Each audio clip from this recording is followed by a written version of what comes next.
Welcome back. Senator Elizabeth Warren ran her 2020 presidential campaign promoting the idea of big structural change, and she hasn't given up on that idea.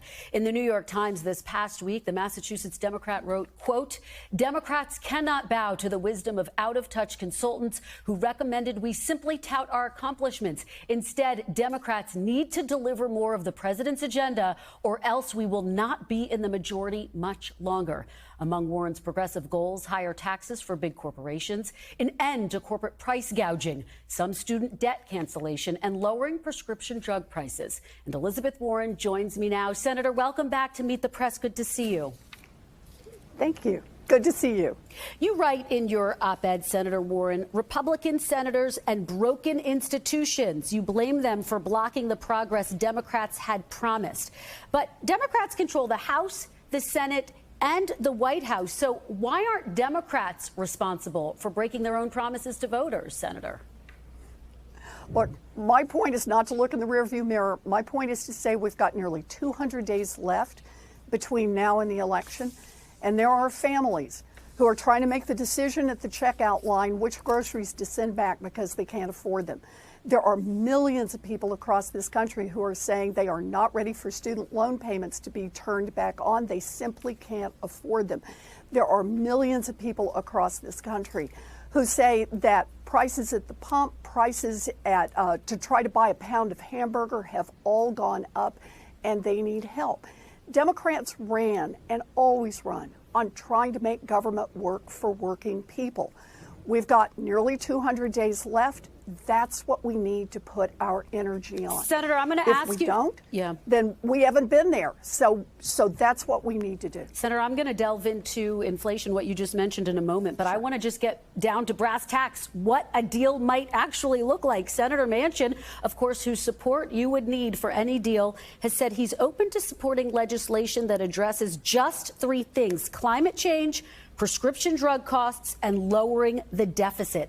Could you support a narrower version of a package that leaves out some of your priorities like universal pre-K and expanded child tax credits?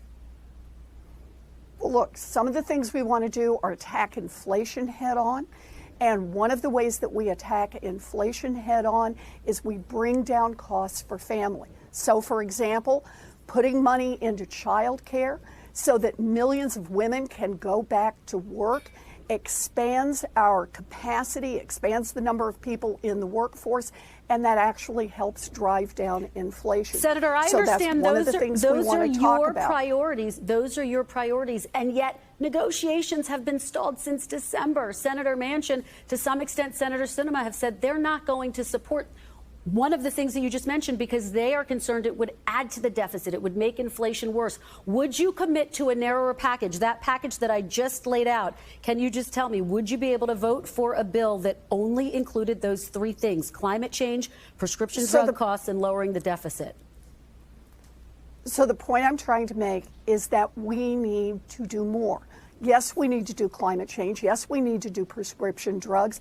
And we need to make sure that we're paying for it by making sure that giant corporations that make billions of dollars in profits and pay nothing in taxes are actually paying a minimum tax. And yes, Amazon, I'm looking at you in that one, and other corporations.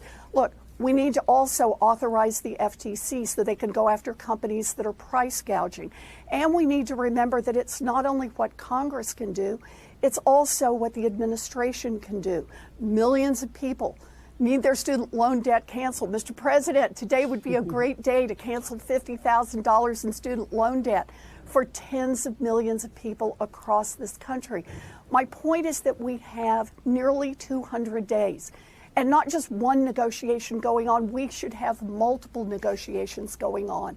There is a lot we can deliver for American families, and we need to make that happen. Let me ask you about student loan cancellation, which you have been talking about for quite some time. You want the president to do it unilaterally. Two Obama-era economists, Senator Warren, Jason Furman and Larry Summers, have warned against the president's extension of the student loan moratoriums during this time of inflation, saying, quote, it's regressive and adding fuel to the fire of inflation. You are calling for more, though. Why does this spending make sense at this time when Americans are desperate for prices to come down? Actually, what I'm calling for is to cancel a big chunk of student loan debt. But they say it'll add to inflation. They say that'll add to inflation, Senator. No, actually, not paying student loan debts has already been baked in. But what matters is how we're going to be out there helping millions of American people. You know, keep in mind, 40% of the folks who have student loan debt do not have a college diploma. These are people who tried, but life happened. You know, pregnancies and working 3 jobs, and mom got sick and they had to move to another city. All those things, but now they earn what a high school grad earns, and they are trying to manage college level debt. In addition to that, we know that there's huge racial inequality here. African Americans borrow more money to go to school, borrow more money while they're in school, have a harder time paying it off when they get out. It is the job of Democrats. It is the job of the party in power to help make people's lives better. Senator, we can do that. And the president can do that one all by himself. Senator Warren, we learned this week in a leaked memo that Bernie Sanders is not ruling out a run in 2024. If President Biden decides he's not running, we want to be very clear. President Biden has said he's absolutely running. Here you are out with this op-ed. Are you ruling out a run in 2024 should President Biden decide he's not going to make another go? I'm not running for president in 2024. I'm running for Senate. President Biden is running for re-election in 2024. So would you rule it out, Senator? I'm supporting him. Would you rule it out?